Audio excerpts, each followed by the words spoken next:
थिला संडे तो माटी हांडी मटन बनाया स्वामींकर सकाळु सकाळु थिला फरमाइश तो से मुझे कहली तुम जदि काढ़ पाऊँ बना मोर काढ़ पाऊनी हांडी मटन बनाया आम नहीं गोटे माटी हांडी से तेल गोटा गरम मसला तेजपत्र पियाज पियाज भल भाजीवाई से दिखाई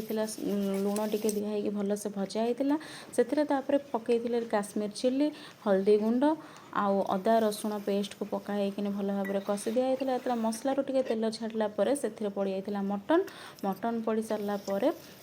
मटन को भल भाव में 45 मिनिट भाया कषि ताधे दिखाई मीट मसला पड़ सारापर मटन आउ आलू को 5 मिनिट कषि से दिखाई गरम पानी आ प्रेशर क्रिएट करने आम रखी अटा दला को दे देलु ता चारि साइड्रे आउ गरम मसला पकई ढांकुणी सहित आम कभर कर देलु आउ